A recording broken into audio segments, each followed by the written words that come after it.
Bonjour à tous. Alors, ça fait déjà un petit temps qu'on est assis. Je vais vous demander de vous lever.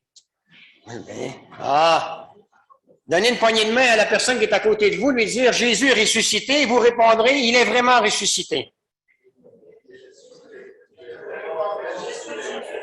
Amen. Amen. Amen. Voilà. Veuillez vous asseoir. Ah, magnifique ça, magnifique. Voilà, allez, saluez en avant, à ses côtés. Ah.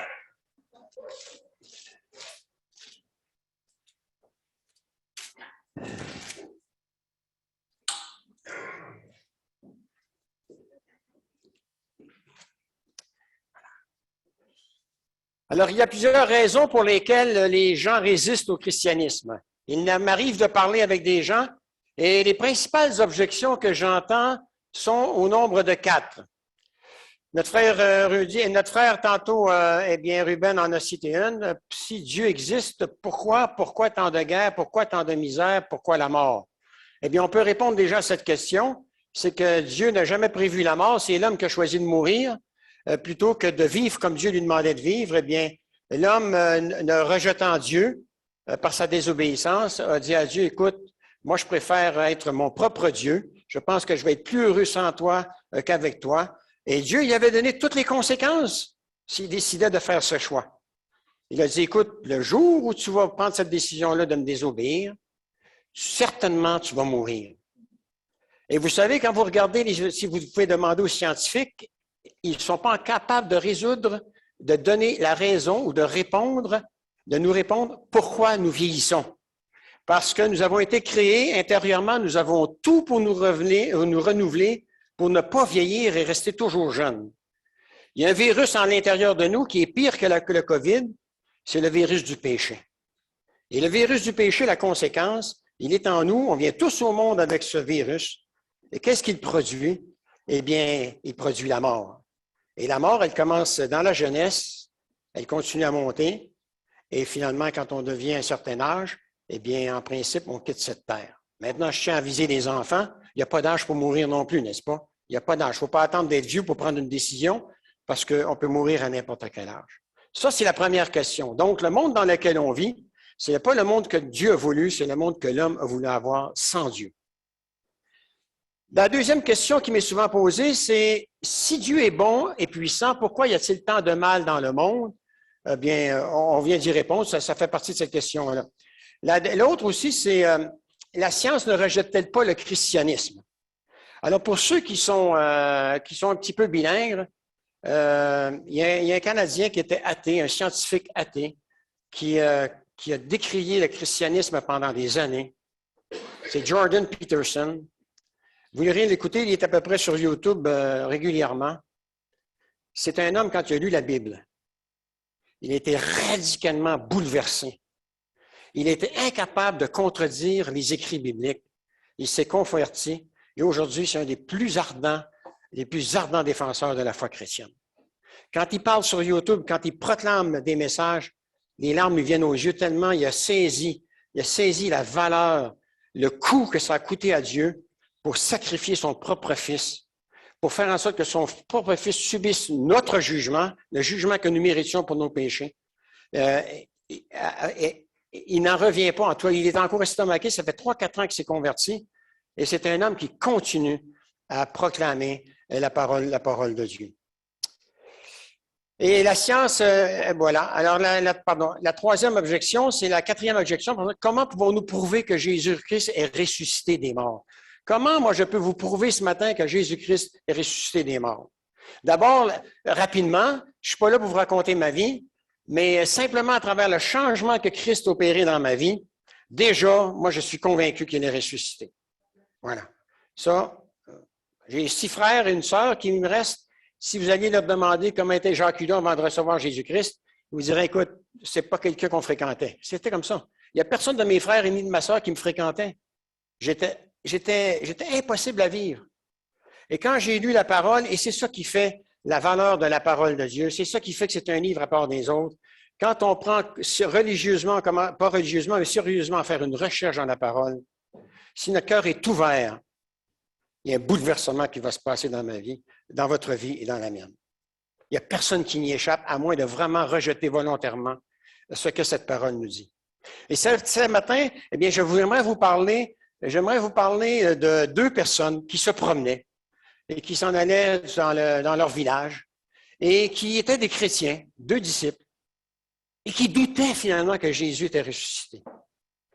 Et ce matin, j'aimerais, non pas que vous ouvriez simplement les oreilles vos oreilles, mais surtout les oreilles de votre cœur, pour laisser pénétrer cette parole afin que Dieu soit en mesure de faire un miracle dans votre vie. Dieu ne vous forcera jamais. Quand on aime, on ne forcera jamais une personne à faire le contraire de ce qu'elle veut. Et Dieu respecte ce point-là parce qu'il vous aime tant. Et tout ce qu'il vous demande, ce matin, à partir du début de cette réunion, il frappe déjà à la porte de votre cœur. Il veut entrer dans votre cœur. Il veut y habiter. Il veut prendre un repas avec vous. Il veut y habiter, non seulement pour aujourd'hui, mais pour l'éternité. Maintenant, la balle est dans votre camp. C'est vous qui devez prendre la décision. Et Jésus ne forcera pas votre main pour que vous preniez cette décision. Nous allons prier. Prions. Seigneur notre Dieu, c'est vraiment en toute humilité que nous nous présentons devant toi ce matin. Seigneur, proclamer ta parole, c'est une grande responsabilité. Mais l'entendre aussi, Seigneur, c'est encore une plus grande responsabilité parce qu'entendre ta parole, ça nous amène toujours à prendre une décision. Marcher dans tes voies ou continuer à vivre comme nous vivons et nous contenter d'une pauvreté spirituelle alors que toi, Seigneur, tu veux nous donner la plus grande richesse, à savoir qu'un jour, comme tu as fait pour Jésus, tu nous ramèneras aussi de la mort à la vie pour nous faire régner, vivre avec toi et régner dans ce paradis merveilleux, sur cette nouvelle terre que tu es en train de préparer. Seigneur, ouvre ma bouche, Seigneur, et que les paroles qui vont sortir de ma bouche ce matin viennent de toi. Seigneur, que tu puisses répondre aux besoins de chacun ici ce matin et que nous puissions vraiment nous réjouir de voir que des gens prendront cette décision de se détourner de leurs péchés pour se tourner vers toi et, Seigneur, obéir à ta parole et que tu deviennes tes enfants et, Seigneur, que ta famille spirituelle puisse grandir et que là-haut dans le ciel avec tes saints anges, tu puisses te réjouir de voir que ta parole encore porte du fruit ce matin. Et c'est au nom de Jésus que je te prie. Et le peuple de Dieu dit Amen, Amen, Amen. Eh bien, ce sont des questions importantes et il faut y répondre, mais bien qu'elles soient toutes importantes, la dernière question sur la résurrection est la plus importante des quatre, parce que si Jésus est vraiment ressuscité des morts, cela est plus que suffisant, non seulement pour changer notre façon de voir les choses, mais de changer radicalement notre façon de vivre. Et la seule véritable question sur laquelle tout repose est de savoir si oui ou non Jésus est vraiment revenu de la mort à la vie. S'il est ressuscité, cela implique qu'il est toujours vivant au moment où je vous parle. Et cela change tout. Si Jésus n'est pas ressuscité des morts, alors comme l'apôtre Paul dit, mangeons et buvons, car un jour ou l'autre, nous finirons tous par mourir. Vous souvenez-vous, et là c'est un moment de réflexion que je vous invite à apprendre, vous souvenez-vous d'un moment particulier de votre vie qui vous a amené à vous remettre en question, à remettre en question votre façon de vivre? Quel événement pourrait vous amener aujourd'hui à remettre en question ce à quoi vous croyez? C'est-à-dire un événement qui aurait la capacité de vous ébranler au plus profond de vous-même, au point de vous amener à vous remettre en question, de remettre en question la façon de vivre auquel vous êtes très attaché. Par exemple, dans le texte que nous nous apprêtons à examiner ensemble, des hommes qui croyaient que suite à la mort de Jésus, tout était terminé, pour eux, lorsqu'ils vont le revoir vivant après sa mort, vont être complètement transformés au point de risquer leur vie pour annoncer que Jésus était ressuscité, parce que le fait de croire que Jésus était vraiment ressuscité confirmait que la mort n'était pas la fin de tout, mais le début d'une nouvelle vie avec Dieu. Et ça, c'est tout le changement radical que la résurrection amène.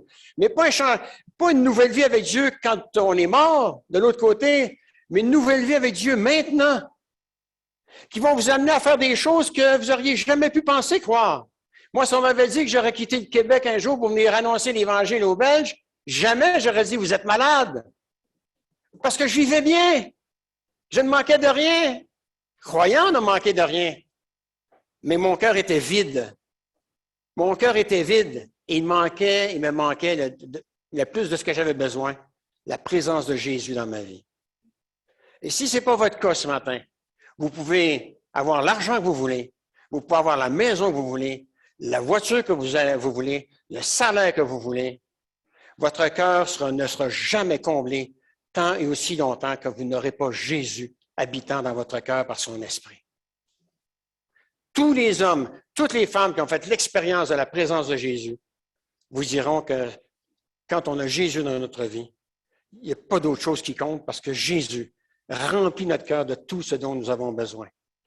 Bien-aimés, nous avons été aimés. Nous avons été créés pour être aimés et aimés. Et quand il y en a un des deux qui nous manque, eh bien, notre vie est toujours insatisfaite. Et avec Dieu, au niveau de l'amour, on est comblé. Amen, on est comblé. Il est donc important de porter une attention toute particulière à ce que la Bible dit sur ce qui s'est passé ce premier dimanche de Pâques, car si Jésus a ressuscité des morts, cela confirme alors non seulement que tout ce qu'il a dit correspond à la vérité, mais ce qu'il a aussi affirmé être, c'est-à-dire Dieu fait homme, eh bien, est aussi la vérité. Si la résurrection est une réalité, cela signifie que nous n'avons plus besoin d'avoir peur de rien. Si Jésus est ressuscité des morts, cela change tout. Pourtant, nous devons rester honnêtes, cela n'est pas facile de croire que les morts reviendront un jour à la vie. Le passage que nous allons examiner ce matin va nous aider car il nous apprend que ce n'est pas plus facile à l'époque que ce n'est pas plus facile aujourd'hui de croire, comme ça l'était à l'époque de Jésus, que la résurrection, que quelqu'un peut ressusciter, revenir de la mort à la vie. Et si vous avez des doutes ce matin, permettez-moi de vous dire qu'il est possible que vous risquiez de vous identifier aux deux personnes que nous retrouvons dans ces passages. Si vous avez des doutes que vous ne savez pas quand vous allez mourir où vous allez aller, eh bien, ce matin, la parole de Dieu nous donne une réponse. Et j'espère que quand vous allez quitter ce lieu ce matin, vous allez quitter ce lieu avec la certitude de savoir si aujourd'hui vous mourrez, que vous ayez la certitude de savoir où vous allez passer l'éternité. Parce que l'éternité, là, c'est long. 20 ans, 30 ans, 40 ans, 50 ans, 60 ans, 70 ans, c'est court par rapport à l'éternité.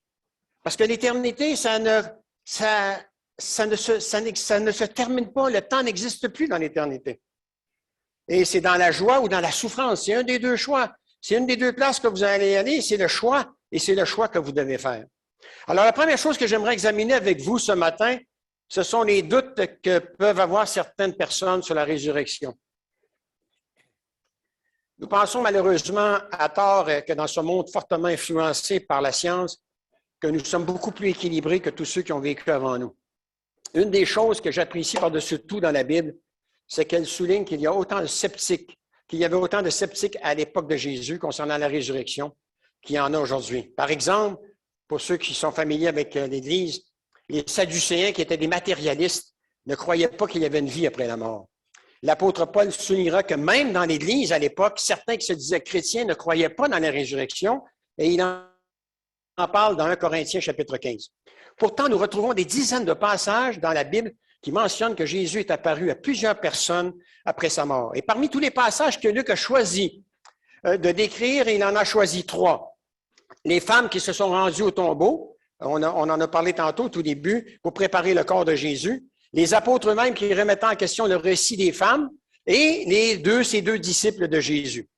Ce que ces 3 passages ont tous en commun, c'est qu'ils mettent en lumière l'incrédulité des gens. Ils savaient que quelque chose s'était passé, mais ils avaient du mal à rassembler toutes les pièces du puzzle. Voilà pourquoi ils n'étaient tout simplement pas prêts à croire que Jésus était ressuscité des morts. C'est aussi difficile à accepter pour eux, c'était aussi difficile, à accepter pour eux que pour les 2 disciples que nous retrouvons dans ce passage. Et nous lisons à partir du verset 14. Je vais aller lire sur mes feuilles. 2 disciples se rendaient à un village appelé Emmaüs, qui se trouvait à environ 11 kilomètres de Jérusalem. Donc, ils se rendaient au village, mais il n'y avait pas de taxi, il n'y avait pas de TGV à ce moment-là, donc ils font 11 kilomètres à pied pour se rendre dans leur village où ils habitaient. Un des 2 disciples s'appelle Cléopas. Si vous êtes du genre sceptique, vous devez prendre une pause ici, vous devez marquer une pause parce que, et vous demandez pourquoi Luc mentionne le nom de Cléopas. Parce que finalement, il n'avait pas besoin de citer ce nom. Moi, ça ne m'intéresse pas. Je ne sais pas si vous, ça vous intéresse. Il aurait pu marquer Jacques, ça aurait fait la même chose, mais la personne s'appelle Cléopas. Donc, on y va avec Cléopas. Mais il y a une réponse que je vais vous donner qui m'aide vraiment. Et ce qui est intéressant, quand on lit la Bible et qu'on se dit que chaque mot, vu que c'est la parole de Dieu, que chaque mot qui est écrit là, il n'y en a pas un de trop et qu'il n'en manque pas un, eh bien, tous les mots, finalement, finissent par nous intéresser. Hein, les petits mais, et si, et ainsi de suite. Hein. Mais ici, bien aimé, le prénom Cléopas était un prénom tellement rare à l'époque de Luc que Luc va croire bon d'écrire une note au bas de son évangile, c'est-à-dire sur les textes originaux qu'on a trouvés. Il va écrire au bas de note de son évangile, eh bien, quelque chose afin que le nom de Cléopas, afin que les lecteurs de l'époque de Jésus puissent rencontrer ce Cléopas en question et vérifier, pouvoir vérifier si le récit que Luc a raconté correspond à la vérité. Alors, je ne sais pas, moi, je prends mon ami Enrique là en arrière. Ben Enrique, c'est pas commun ici, hein, dans la Carnière, hein, je pense pas. Alors moi, si je veux savoir, vous me dites, vous êtes le copain, Enrique est millionnaire, il vous a donné de l'argent, puis il distribue de l'argent à tout le monde qu'il rencontre, ben je vais dire, écoute, dis-moi où habite Enrique, je vais y aller, je vais le voir, quoi, hein, en pensant que je pourrais avoir de l'argent d'Enrique. Bon. Mais Enrique, je te demanderai pas d'argent ce matin, Enrique, parce que faut pas y faire peur. Voilà. Mais, oui, il est en arrière. Mais, alors, qu'est-ce qui arrive ici?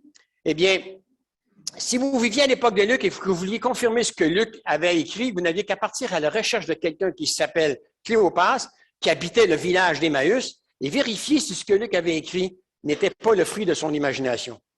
Il est bon de se rappeler que Luc n'était pas non plus un apôtre, mais un médecin en quête de vérité. On pourrait le comparer aujourd'hui à un journaliste d'enquête, hein, qu'on voit à la télévision souvent sur France 2, France 3. Il est écrit au verset 14 que ses deux disciples parlaient de tout ce qui s'était passé à Jérusalem ces 3 derniers jours. Ils en étaient rendus à se demander ce qu'ils allaient faire, car leur maître qu'ils avaient vénéré, aimé et suivi était mort d'une façon atroce quelques jours plus tôt sur une croix, qui d'ailleurs était la mort la plus dégradante qu'il n'y avait pas, car la victime était publiquement d'abord donnée en spectacle et exposée aux moqueries de tous les passants. Pourtant, une semaine auparavant, leurs espoirs avaient atteint le maximum lorsque des foules enthousiastes étaient convaincus que Jésus était sur le point de les libérer de la tyrannie du gouvernement romain. Malheureusement, en l'espace de quelques jours, tout avait changé. Ils vivaient un véritable cauchemar car leur rêve venait de prendre fin. De plus, ils n'avaient pas la Bible entre les mains comme nous l'avons aujourd'hui pour lire le récit décrivant la façon dont la résurrection de Jésus venait de changer le cours de l'histoire. Il est écrit au verset 13, ce même jour, ces deux disciples qui avaient suivi Jésus, qui marchaient lentement vers le visage d'Emmaüs, essayaient de voir clair. Ils parlaient, discutaient de tout ce qui s'était passé la dernière semaine écoulée et surtout de ce qui était survenu le matin même. Ils avaient tellement mis leurs espoirs en Jésus et tout s'était envolé Jésus avait rendu l'âme sur la croix. Ils se disaient tout est terminé pour eux et qu'il ne restait plus qu'à rentrer chez eux. Pourtant, lorsque nous prenons le temps de regarder le texte biblique, nous retrouvons ceci au verset 15. Pendant qu'ils parlaient et discutaient, c'est-à-dire pendant qu'ils débattaient, parce que le texte biblique dit, le mot ici, discuter, c'est débattre, donc débattre pas en se bagarrant, mais vraiment un genre d'un débat, quoi, dans le respect d'un de l'autre. Et pendant qu'ils parlaient et discutaient, eh bien, et qu'ils essayaient de donner un sens à tout ce qui s'était passé, il est écrit que Jésus lui-même s'approcha et fit route avec eux. Encore une fois, il n'y a pas un mot là, les mots qu'on avait besoin, là, ils sont là. Il n'est pas écrit « Jésus s'approcha et fit route avec eux », puisque si en racontant leur témoignage, j'aurais dit « Oui, mais c'est peut-être quelqu'un qui s'appelait Jésus, qui a dit qu'il s'appelait Jésus, qui s'est fait passer pour Jésus, qui vous a parlé. » Le texte biblique dit « Jésus lui-même ». Alors, si Jésus est mort, qu'est-ce qu'il fait là, quoi? Voilà. Mais le texte nous dit aussi qu'ils ne l'ont pas reconnu. Alors, écoutons la suite. Ils avaient quitté Jérusalem découragés et déçus, le cœur envahi par le doute, en se rappelant les terribles événements survenus le vendredi et cette nouvelle incroyable et inconcevable qu'ils avaient entendue le matin même, alors qu'ils étaient à Jérusalem, à l'effet que le corps de Jésus n'était plus dans la tombe, avait été la goutte qui avait fait déborder le vase. Il est écrit au verset 16 qu'ils voyaient Jésus, mais qu'ils étaient empêchés de le reconnaître. Alors, la question que je me suis posée, moi, qu'est-ce qui empêchait les disciples de reconnaître Jésus puisqu'ils ont vécu avec. Et nous pourrions penser que c'était Dieu, mais le contexte de ce passage nous porte à croire que ce qui les empêchait de reconnaître Jésus, c'était le doute qu'ils avaient laissé installer dans leur cœur. Et c'était la raison pour laquelle ils retournaient dans leur village. Mettons-nous à leur place, bien-aimés. Jésus était mort et tous leurs espoirs, tous les espoirs qu'ils avaient mis en lui venaient de s'effondrer.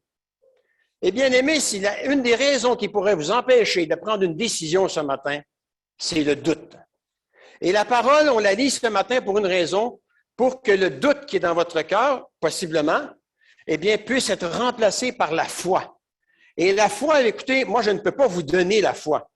Votre cœur doit être ouvert et dire, Seigneur, moi, je ne crois pas, ou je crois à moitié, ou je suis encore dans le doute, mais Seigneur, fais le travail que tu dois faire ce matin pour remplacer le doute par la foi qui sauve. La foi qui sauve, c'est savoir la certitude que si vous mourrez demain matin, eh bien, vous ne passerez pas en jugement pour les péchés que vous aurez commis, mais que Dieu va vous ouvrir tout grand les portes du ciel et qu'il va vous dire, écoute, avec grand plaisir, je te laisse entrer dans mon paradis. La question, elle est claire. Quand on meurt, on s'en va dans la présence de Dieu, ou on est privé de la présence de Dieu pour l'éternité. On s'en va dans le séjour des morts, dans la partie où ceux qui n'ont pas cru en Jésus, qui ont rejeté Jésus, sont en attente du jugement, parce qu'à la fin des temps, je ne vais pas vous raconter, je ne suis pas ici pour vous raconter un conte de fées ce matin, je suis ici pour vous dire la vérité. Vous en faites ce que vous voulez, mais je suis quand même ici pour vous dire la vérité. À la fin des temps, il y aura un jugement. Tous les hommes auront rendre compte de la décision qu'ils auront prise de leur vivant, à savoir, est-ce que tu as rejeté Jésus-Christ ou si tu l'as accepté? C'est la seule question qui va nous être posée au jugement dernier. Dieu n'est pas là pour faire un spectacle, pour étaler nos péchés. C'est la seule question qu'il va nous poser.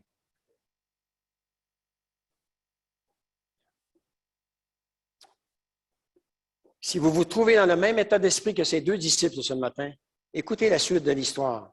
Car nous allons avancer dans ce récit, car plus nous allons avancer dans ce récit, plus ça devient intéressant. Versets 17 et 18.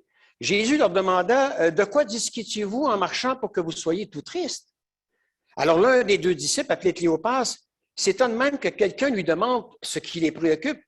Il dit à cet étranger qui marchait avec eux, « Coudon, es-tu le seul habitant de Jérusalem qui ne connaisse pas les événements qui se sont passés ces derniers jours? » Alors Jésus, verset 19, il dit, mais verset 20, quel événement?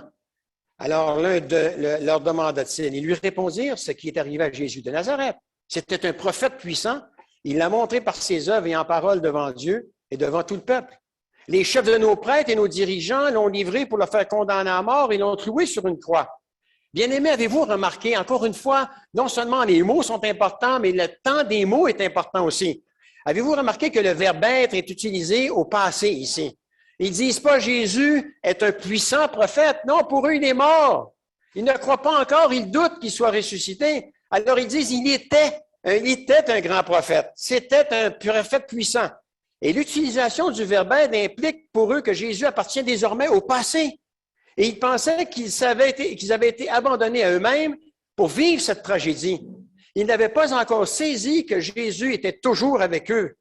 Alors, ils avaient construit un mur de désespoir autour d'eux et ils étaient piégés dans leur misère. Il est donc tout à fait normal qu'ils vont dire au verset 21, « Nous avions l'espoir », c'est-à-dire nous espérions qu'il était celui qui allait libérer Israël. Ils espéraient encore au passé. Pour eux, c'était terminé, ils avaient perdu cette espérance. Pardon.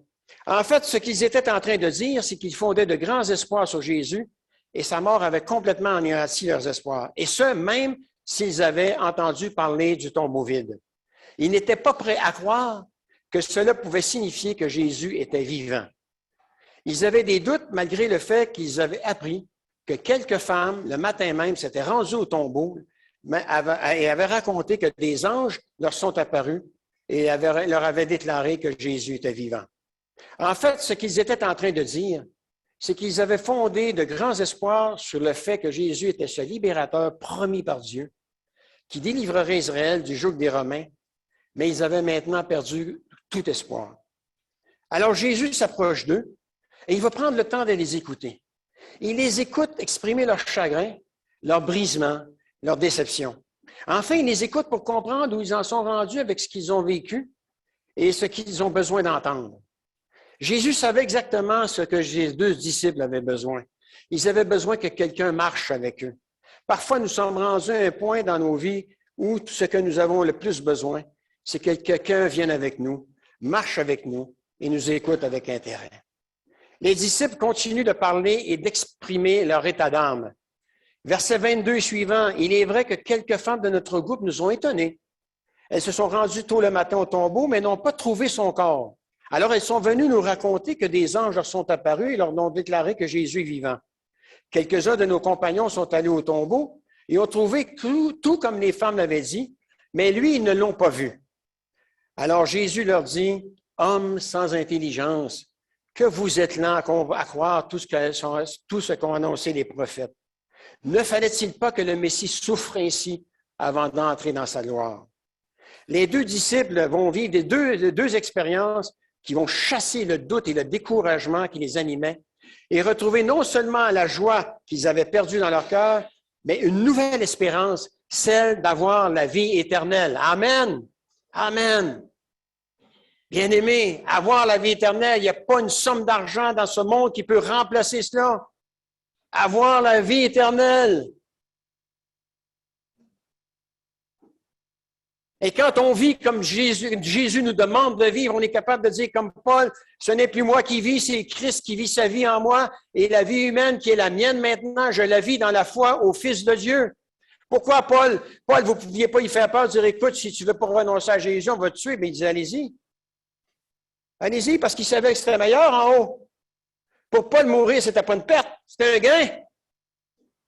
C'était un gain, il le dit d'ailleurs dans ses épîtres. C'est un gain pour moi mourir. Mais il dit, je vous aime tellement et je sens que vous avez encore tellement besoin de moi que je dois rester avec vous pour vous enseigner, pour vous aider. Mais Paul était prêt à partir n'importe quel temps. Là-haut, il n'y a plus de mort, il n'y a plus de maladie, il n'y a plus de guerre, il n'y a plus de tuerie, il n'y a plus de calomnie, il n'y a plus de médisance en haut. Parce que dans le royaume de Dieu, il n'y a plus de pécheurs. Ce sont des gens qui sont morts par la foi en Jésus, qui habitent dans le paradis. Ils lisaient les Écritures, mais ils n'avaient pas compris la vraie raison de la venue de Jésus sur la terre. Ils croyaient que la mort de Jésus constituait une défaite pour eux. Et ils n'avaient pas compris le vrai sens de ce que Jésus avait accompli en mourant sur cette croix. Ils n'avaient pas compris que Dieu avait offert en sacrifice Jésus afin que par sa mort, il obtienne le pardon des péchés en faveur des gens qui croient en lui. Ce qu'ils attendaient, ce qu'ils recherchaient, eh bien, ils voyaient Jésus comme étant celui qui les libérerait du joug de l'Empire romain, mais ils n'avaient pas encore compris que Jésus était celui qui était venu pour libérer les êtres humains du joug dont le péché les tenait prisonniers. Et ça, c'est important.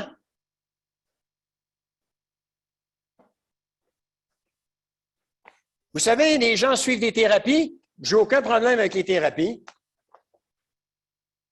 Mais les thérapies ne libéreront jamais une personne. La thérapie est là pour aider la personne à contrôler sa dépendance, mais pas à la libérer. Et Jésus n'est pas venu libérer les Juifs ni les êtres humains du joug dans lequel l'Empire romain tenait les gens. Il est venu pour libérer les êtres humains du joug dans lequel le péché les tient esclaves. Je connais quelqu'un qui a suivi une thérapie pour arrêter de boire. Il a arrêté de boire. Mais ne lui présentez pas une coupe de vin en dessous du nez. Juste à 100 heures, il pourra reprendre la coupe et la boire. Mais j'en connais une qui s'est convertie il y a quelques années chez nous, Adelin, qui roulait comme une malade avec sa voiture, en priant que quelqu'un puisse la frapper pour qu'elle meure, tellement elle était découragée. C'était une candidate au suicide. Et quand je lui ai donné le choix entre suivre une thérapie et demander à Jésus de la libérer, elle a pris le choix de prendre le côté de Jésus. Elle pouvait être 2 mois complètement pétée, cette femme-là.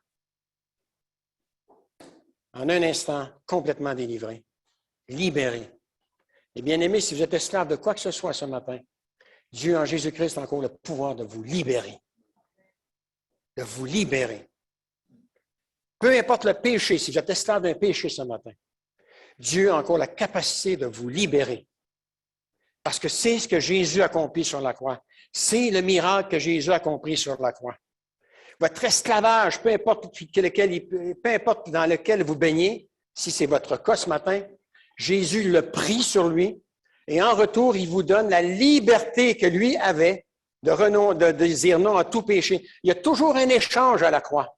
Toujours un échange qui se fait à la croix. Jésus prend vos péchés et en retour, il vous donne sa vie juste à mettre en pratique. Il y a toujours un échange à la croix. Et ça, c'est le miracle de la nouvelle naissance. Quand on parle d'une nouvelle naissance, une nouvelle personne, un nouveau Jacques. Et c'est ce que Dieu vous offre en Jésus ce matin, si ce n'est pas encore votre cas. Maintenant, la décision, elle n'est pas facile à prendre. Et je le sais qu'elle n'est pas facile à prendre. Quand on m'a demandé de prendre une décision pour Jésus, moi, c'était pas grand-chose. J'étais un homme d'affaires. Le cash, quand les clients me donnaient du cash, je le mettais dans mes poches. C'était du noir. Et j'ai entendu une petite voix avant de lever la main. J'avais levé la main pour accepter Jésus. Mais pour avancer, pour dire, allez, publiquement, je vais déclarer que j'accepte, publiquement, je vais montrer que j'ai reçu Jésus, je vais m'avancer. Ah non. Ah là, lever les mains, c'est facile, hein? Moi, je sors mon pistolet ce matin, puis je vous dis, celui qui ne lit pas les mains, celui qui ne lève pas les mains, je le tue, tout le monde va lever les mains, hein? Facile de faire lever les mains. Mais quand ça vient d'ici, et il y avait une petite voix qui me disait, Jacques, pense à tout ce que tu vas perdre si tu t'avances. Pense à tout ce que tu vas perdre. Ouais.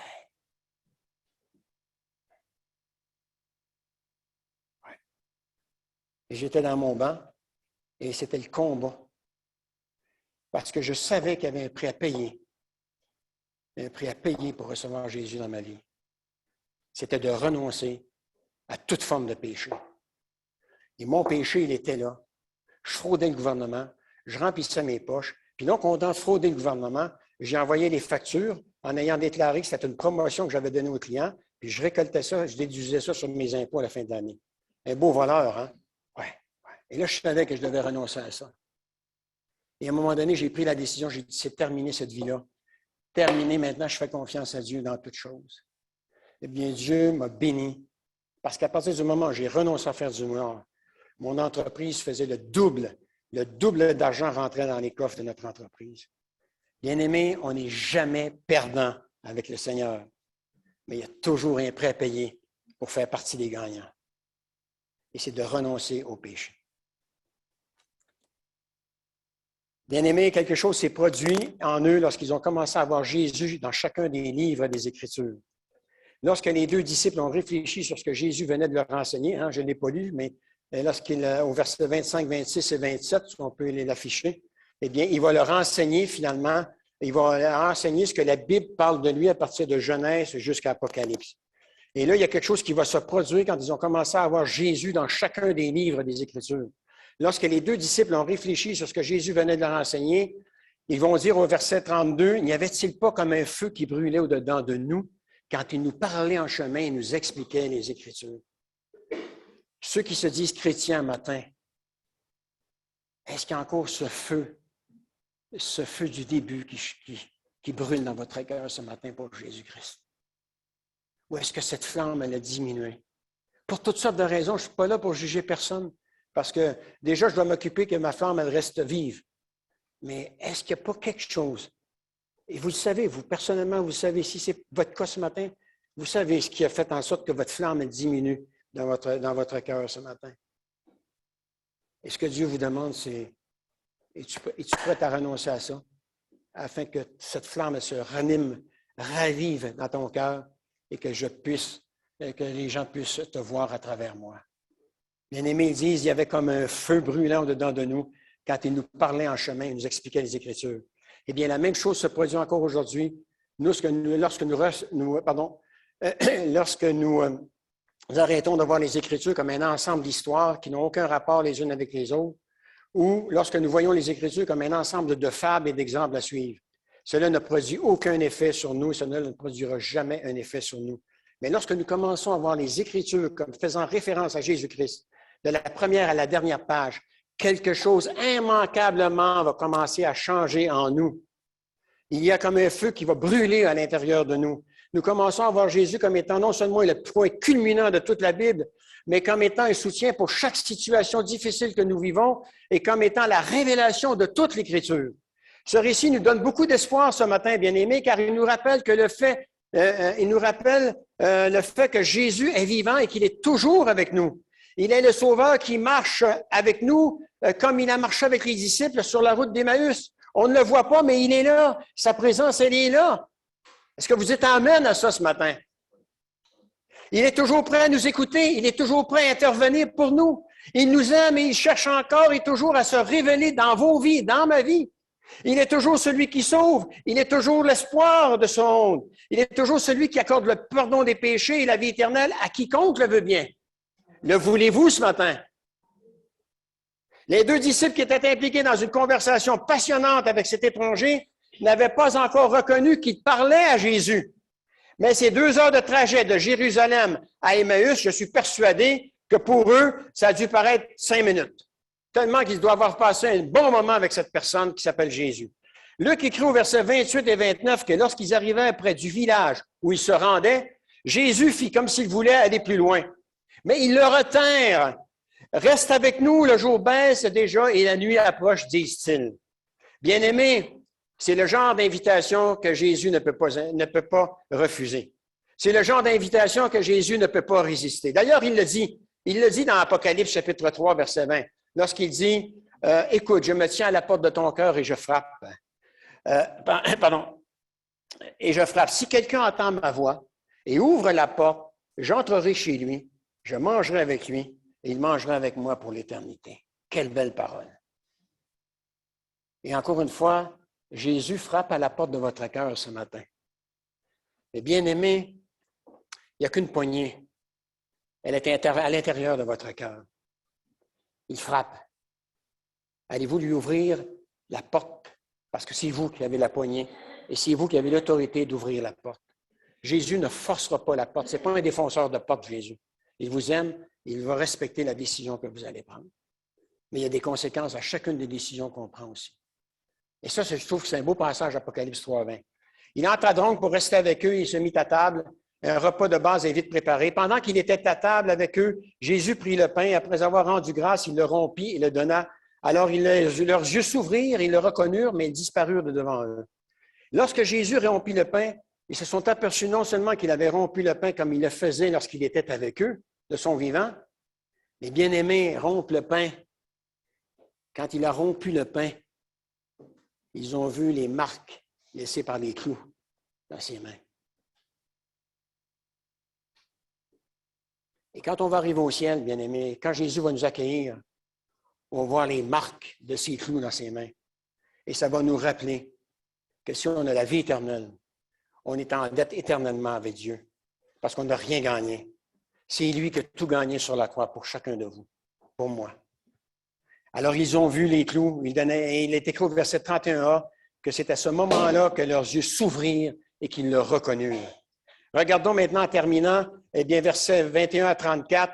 Il est écrit qu'ils se levèrent aussitôt et retournèrent à Jérusalem. Ils venaient de faire imaginez, ils venaient de faire 11 kilomètres à pied pour aller à Emmaüs. Maintenant, écoutez, ils sont en forme. Eh bien, ils partent d'Emmaüs, ils vont faire 11 kilomètres tout de suite pour retourner à Jérusalem. Il n'y a pas de taxi, hein? On y va à pied. Et là, hey, l'amour de Dieu, ça donne des ailes, hein? Mes amis, là, ils sont contents. Il n'y a personne qui peut les arrêter. Écoute, on retourne à Jérusalem pour aller voir les disciples, pour leur annoncer qu'on a vu Jésus vivant. Et je ne le lirai pas parce que le temps presse, mais ils vont arriver là-bas, puis qu'est-ce que les disciples et les apôtres sont en train de faire? Bien, ils étaient en train de parler qu'ils avaient vu Jésus vivant. Et c'était magnifique. Magnifique. Et qu'est-ce que ça va faire? Eh bien, ils ne garderont pas cette vérité pour eux. Ils ne garderont pas cette bonne nouvelle pour eux. Ils vont aller la diffuser partout autour d'eux. Et c'est ce que Dieu nous appelle à faire. Frères et sœurs, quand vous avez reçu, vous avez gagné le gros lot, bien, vous allez le partager à tout le monde. C'est vrai. Quand le jackpot nous tombe dans les mains, bien-aimés, surtout dans notre cœur, eh bien, on va le partager aux autres.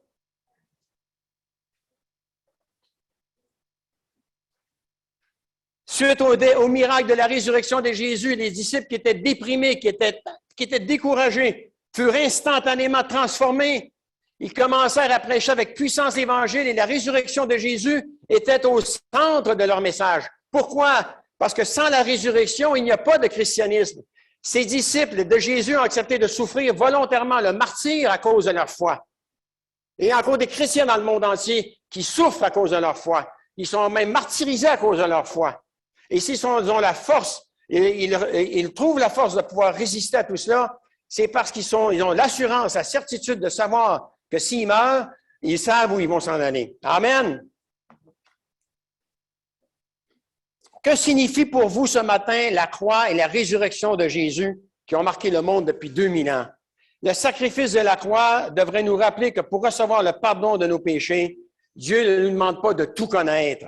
Il suffit de reconnaître une chose, que l'on est pécheur et que pour voir ses péchés être effacés, il suffit de se repentir et de se convertir.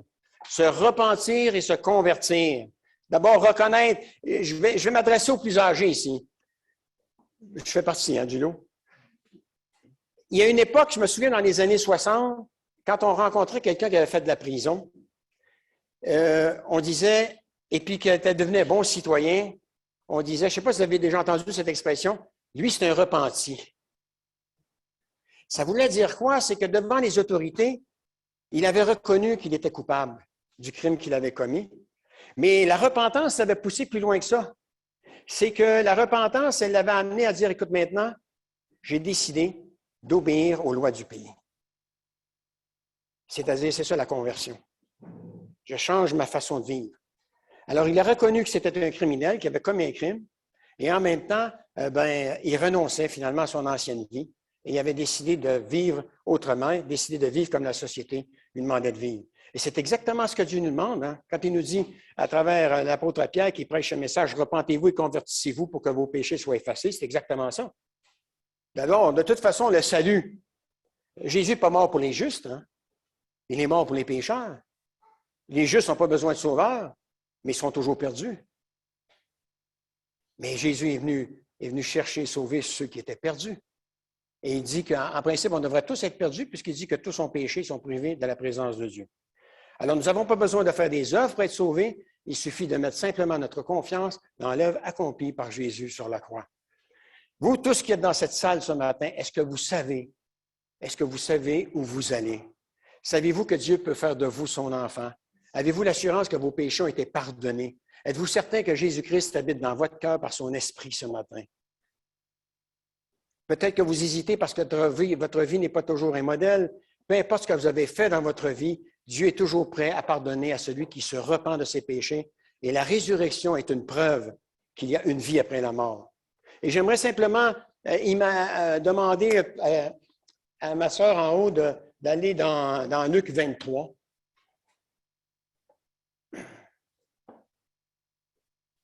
Moi, l'histoire du malfaiteur repentant sur la croix, moi, ça me fait chaud au cœur. Ce n'est pas parce que je me reconnais en lui, mais le malfaiteur repentant sur la croix, ça détruit toute religion, toute forme de religion.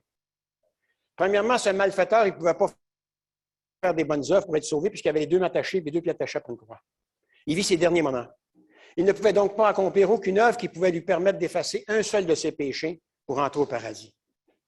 Deuxièmement, ce qui va amener ce malfaiteur à la repentance et à la conversion, c'est la crainte de Dieu. Et il y a un texte biblique qui dit « Craignez Dieu car il a le pouvoir de vous envoyer en enfer. » Pas qu'il veut vous envoyer en enfer, parce qu'il a tout fait Dieu pour éviter qu'on aille en enfer, mais il a le pouvoir de nous envoyer en enfer. Et il a tout accompli sur la croix pour éviter. C'est lui qui a souffert l'enfer à notre place. Et c'est extraordinaire ce que Dieu... Ça, c'est magnifique l'amour que Dieu manifeste à la croix pour chacun de nous. Mais il dit, écoute, ne crains-tu pas Dieu, toi? Son copain, il est en train de blasphémer sur la croix. Il ne veut pas se repentir. Il est en furie d'être là. Pour lui, la mort, écoutez, c'est rien. C'est mourir, moi, il ne sait pas. Je ne sais pas où je m'en vais, mais ce n'est pas grave. Et il continue à déverser son fiel dans le visage de Jésus. Et l'autre, on ne sait pas s'il a fréquenté la synagogue quand il était jeune. On ne sait pas s'il a reçu un enseignement biblique. On ne sait pas si, après ça, dans sa jeunesse, il a rencontré un groupe d'adolescents, des délinquants, et qu'il s'est éloigné de la synagogue pour devenir le criminel qu'il est. Mais à un moment donné, en voyant le témoignage de Jésus, parce qu'ils ont suivi ce Jésus-là à partir du moment où il est devant Pilate et jusqu'à temps qu'il s'en vienne, qu'il fasse son chemin de croix jusqu'au calvaire. Et ils ont vu son témoignage de vie. Il n'aura pas annoncé l'Évangile au complet. Hein. Il n'a pas lu Luc au complet, hein, Jésus. Hein. Le témoignage de vie, bien aimé. Et vous savez ce que Dieu cherche aujourd'hui? Ce n'est pas des gens qui nécessairement connaissent parfaitement la parole de Dieu. Ce que Dieu recherche aujourd'hui, c'est des gens qui connaissent le Dieu de la parole. Les pharisiens connaissaient la parole par cœur, connaissaient les 5 premiers livres de la Bible par cœur, mais ils ne connaissaient pas Dieu. Jésus, qui était Dieu fait homme, a été un témoignage autant pour un comme pour l'autre malfaiteur. Mais il y en a un, là, ça lui a réveillé sa conscience. Et il a regardé son copain, puis il l'a repris devant tout le monde. Ne crains-tu pas Dieu? Il reprend et n'as-tu aucune crainte de Dieu, toi qui subis la même condamnation? Ensuite, il reconnaît qu'il est pécheur. Il va reprendre son complice en lui disant, pour nous, ce n'est que justice. C'est-à-dire, cette punition est juste puisque nous recevons ce qu'ont mérité nos actes, mais celui-ci n'a rien fait de mal. Il affirme que Jésus est le Seigneur et qu'il va non seulement ressusciter, mais qu'il reviendra un jour pour régner, c'est-à-dire établir son royaume sur une nouvelle terre. Écoutez ce qu'il dit. Jésus, souviens-toi de moi quand tu reviendras pour régner. Ça veut dire que toi, tu vas mourir, mais tu vas revenir. Imaginez-vous un malfaiteur. Un malfaiteur. Il ne doute pas ce que Jésus vient faire sur la croix, pour quelle raison il est là, mais ensuite, il sait bien que ce n'est pas la fin, mais c'est le début d'une nouvelle vie avec Jésus-Christ, puis qu'il dit, quand tu reviendras régner, quand tu reviendras, souviens-toi de moi. Écoutez maintenant la réponse de Jésus face à une telle confession de foi. La demande du malfaiteur concerne un futur lointain. Jésus va lui répondre que le pardon, c'est pour maintenant. Je te déclare, c'est la vérité. Aujourd'hui, tu seras avec moi dans le paradis. Pas tu espères que tu vas rentrer dans le paradis. Tu seras avec moi dans le paradis. La bonne nouvelle que Jésus-Christ est sorti du tombeau, c'est que Jésus est sorti du tombeau et qui a enlevé à la mort non seulement le pouvoir qu'elle détenait sur nous, mais la peur qu'elle provoque en nous. Frères et sœurs, les gens, ils n'ont pas peur de mourir tant qu'ils ne tombent pas malades. Hein? Mais j'ai été au chevet de plusieurs malades, mais qui ne savaient pas où ils s'en allaient, hein? Sur leur lit d'hôpital. Hein? Et qui, là, en agonisant, là, ils t'accrochent par le bras comme ça, puis ils tiennent après le manteau. Ils ne veulent pas partir. Hein? Ils ne savent pas où ils s'en vont. Ils sont en train de se préparer un voyage ils sont en train de partir pour l'éternité, puis ils ne savent pas où ils vont aller. C'est peurant de voir quelqu'un qui meurt sans Dieu. Hein? C'est peurant. Alors que par rapport à un croyant qui a vécu une vie conforme à ce que Dieu lui a demandé, eh bien, quand il meurt, il est dans la paix, quoi. Quand John Wesley est mort sur son lit dans sa chambre, c'est une grande chambre, la plupart des pasteurs étaient autour de lui et ils ont dit ceci. Avant de mourir, lui a dit, ce qu'il y a de meilleur, c'est que Dieu est pour nous. Et tous les pasteurs qui étaient là, vous savez ce qu'ils ont dit comme témoignage? On avait l'impression d'être dans l'antichambre du paradis. C'est extraordinaire. Hein? On peut être pas d'accord avec sa doctrine, mais on ne peut pas dire que c'est un gars qui était diabolique parce qu'avec ce que Dieu a fait à travers lui, il a sauvé l'Angleterre à travers cet homme-là d'une révolution comme en France. Un homme qui a accepté de payer le prix. Ouais, il est mort dans la paix. Ce qu'il y a de meilleur, c'est que Dieu est pour nous. Et si Dieu est pour nous, bien-aimés, qui peut être contre nous?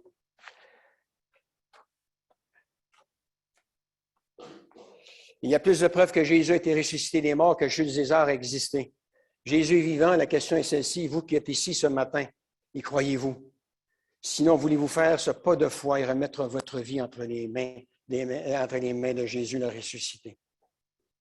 Quelqu'un de sage a dit un jour, si Jésus est toujours dans ce tombeau, rien ne compte vraiment. Mais si Jésus-Christ est sorti de ce tombeau, plus rien d'autre ne compte vraiment. Êtes-vous d'accord avec cela? Parce que, chers amis, si Christ n'est pas ressuscité, non seulement nous sommes tous perdus dans nos péchés, mais nous sommes les plus à plaindre de tous les hommes, parce que nous sommes toujours dans le brouillard et nous n'avons aucune espérance pour l'éternité. J'aimerais vous inviter à fermer les yeux ce matin, à courber la tête, dans un moment de prière. Et là, j'ai vécu cette expérience-là. Je sais qu'il y a une pression énorme qui est exercée sur chacun ici. Peu importe qu'on ait reçu Jésus, peu importe qu'on ne l'ait pas reçu dans nos vies, il y a une pression énorme. Il y a un combat spirituel. C'est dans le domaine de ce que nous ne voyons pas. Mais il y a un ennemi de nos âmes qui est là pour nous dire, n'écoute pas maintenant ce que cette personne va te dire. Pourquoi? Parce que ça fait référence à votre éternité, où vous allez passer l'éternité. Ça, c'est important. Et moi, bien-aimés, mes amis, eh bien, moi, ce qui me préoccupe, c'est surtout la condition de votre âme, parce que c'est ce qui préoccupe aussi la personne de Jésus-Christ ce matin. Et c'est entre vous et le Seigneur. Moi, je vais vous inviter simplement à prendre une décision aujourd'hui pour le Seigneur Jésus-Christ. Ça implique quoi? Ça implique que vous reconnaissiez que vous êtes un pécheur devant Dieu. Et si vous reconnaissez que vous êtes un pécheur devant Dieu, vous confirmez ce que la parole dit, car tous ont péché et sont privés de la présence glorieuse de Dieu. Deuxièmement, je vais vous demander de vous repentir. Simplement dire, écoute, je reconnais que je suis un pécheur, je reconnais que j'ai désobéi à ta loi. Maintenant, ce que je veux, c'est me détourner de mes péchés et je veux recevoir ton pardon qui se trouve en Jésus-Christ. Ce matin, je vais accepter Jésus comme étant mon sauveur personnel. Et je te remercie, Jésus, de m'avoir permis d'entendre l'Évangile ce matin. Et je veux que tu continues à travailler dans ma vie afin que je puisse te ressembler jour après jour davantage. Baissez vos têtes, gardez vos yeux fermés. Regardez pas si votre voisin réagit ou pas. C'est entre vous et Dieu. Ce n'est pas l'âme de votre voisin pour l'instant qui doit être préoccupant. Je vais demander aux enfants aussi de baisser les yeux et de courber la tête. Il n'y a pas d'âge pour prendre une décision pour le Seigneur. Alors, je vous invite à baisser les yeux, à fermer les yeux, et à baisser la tête. Ça va être plus facile, hein? C'est plus facile, hein? Oui, OK. On va faire ça, oui. Oui, oui. Alors.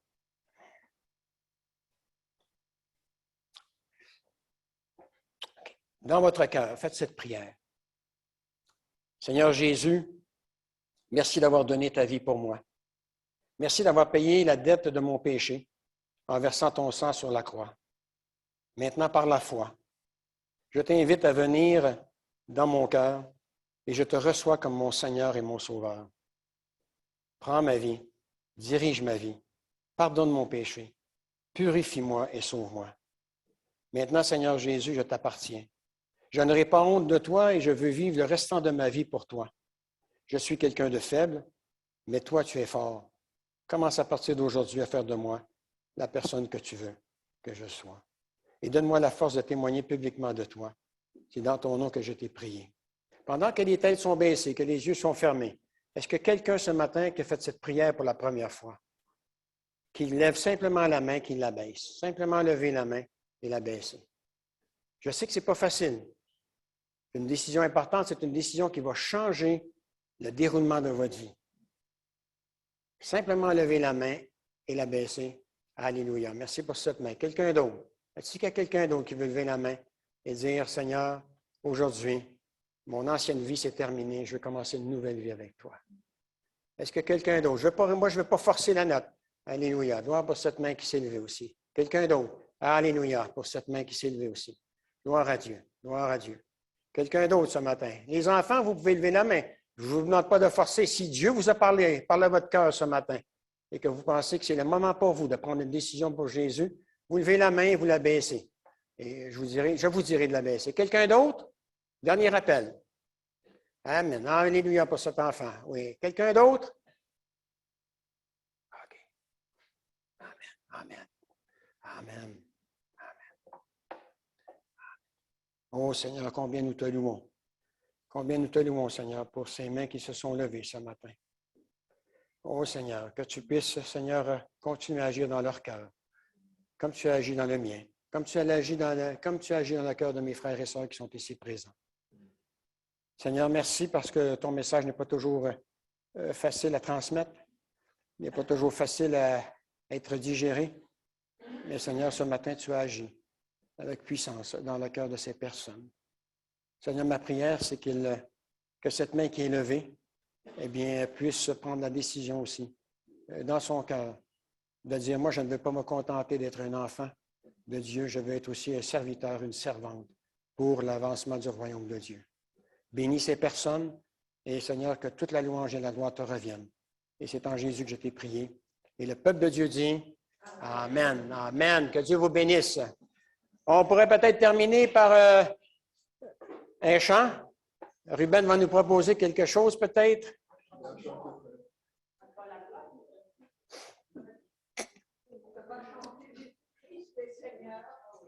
Il est sorti du tombeau, il est vainqueur. Mais on n'a pas les...